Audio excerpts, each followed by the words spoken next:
Hey Adventure Kids, welcome back. It is so great to see you. And today we are continuing to talk all about prayer. Hey, Pastor Steve. Oh, hey Pascal, how are you? I'm good. What are we talking about? Well, you're just in time to hear an amazing story in the Bible about a young hero and a horrible giant. Oh, that sounds like fun. I can't wait to hear what happens. Yeah, it's really neat. So this young hero actually has to fight this enormous giant in the story. That sounds scary. I bet he was so big that even God was afraid of the giant. Well, not exactly, Pascal. So you see, God's not afraid of the things that we're afraid of. And that's our point for today. So we're going to jump into this story, and I think you're going to love it. Oh, I can't wait to hear what happens. All right, it's Bible reading time.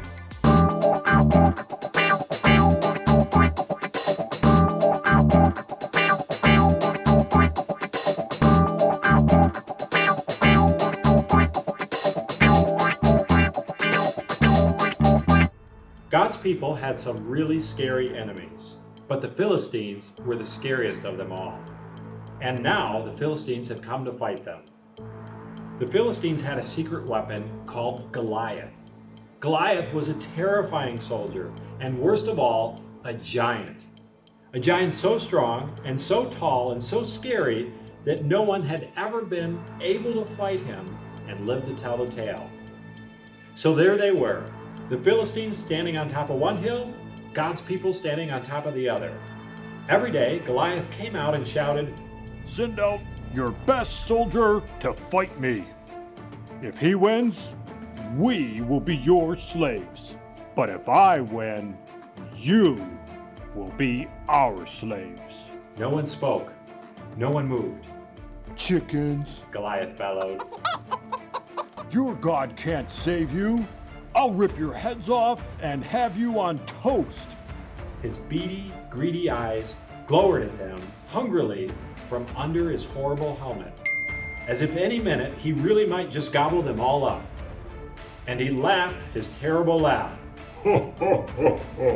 It boomed, echoing horribly around the dry valley. Well, Goliath might just as well have been a green, slimy monster with three heads, because God's people froze with fear. Their eyes glazed over and they turned deathly pale. They knew if someone didn't do something quick, if someone didn't save them, but God would do something. He would send someone to save them. Now, you remember that David was the youngest son of Jesse? Well, his brothers were soldiers in the army. One day, when David brought his brothers their lunches, he saw Goliath, and he saw how scared everyone was. "Don't be afraid," David said. "I'll fight him for you." "You're just a little shepherd boy," the king said. "And Goliath is a great soldier. How will you fight him?" "God will help me," David said.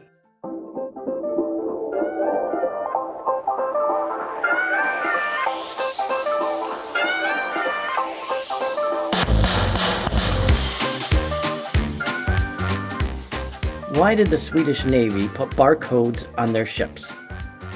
So they could scan the Navy in. Hilarious! I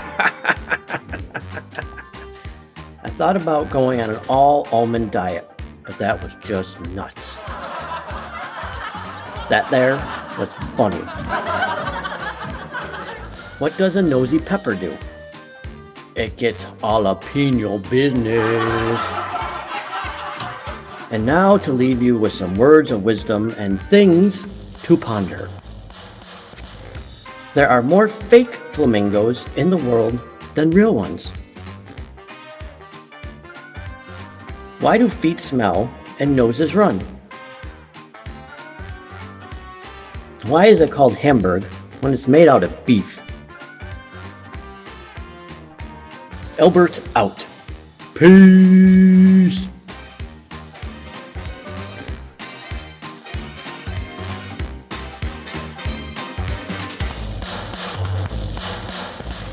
So the king gave David his royal armor to wear, but it was too heavy and too big, and David couldn't even walk. I won't need this, David said. Instead, David picked out 5 smooth stones from the stream. 1, 2, 3, 4, 5. Took his slingshot and walked towards Goliath. Step, step, step. Goliath walked towards David. Thud, thud, thud, thud. You? Goliath laughed an even terribler laugh than usual. Oh! It went. With just one swing of his giant sword, Goliath could finish the boy off. But David kept going. It isn't how strong you are or how many swords and spears you have that will save you. It's God who saves you. This is God's battle, and God always wins his battles. David put a stone in his sling, swung it around, and let it go. The little stone flew, whiz, like a bullet through the air and struck Goliath. Thud, right between the eyes. Goliath stopped laughing. He stumbled and staggered and crash fell dead. When the Philistines saw Goliath was dead, they ran away. And when God's people saw them running away, they cheered. God had saved his people. David was a hero. Many years later, God would send his people another young hero to fight for them and to save them. But this hero would fight the greatest battle the world had ever known. And that's our story for today. Oh, I get it now. Even if something seems big and scary to me, it's not scary to God. That's right, Pascal. That's our point. God's not afraid of the things we're afraid of. So remember that this week. Anytime you're afraid, you can always pray and talk to God because the things that scare us don't scare him. So have an adventurous week. Bye.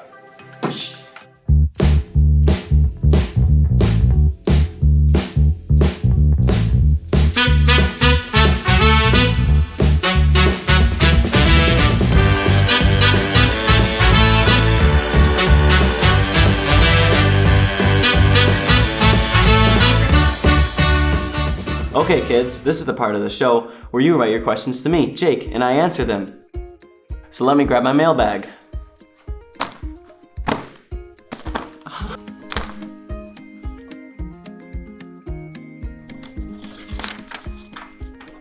This question's from Avery. Hi Jake, when I pray, I know that God hears me, but how do I hear God? Great question, Avery. So God can actually talk to us, but he can do it other ways too, like put thoughts in our head or make us feel it in our heart. Isn't it cool that God can talk to us in other ways other than just using his voice? It's kind of like a shortcut. Instead of us hearing it and it going to our thoughts, he can just put it right in our thoughts. Hi Jake, how good are you at bottle flipping? That's it, from Maddie Mac. Alright, let's find that out.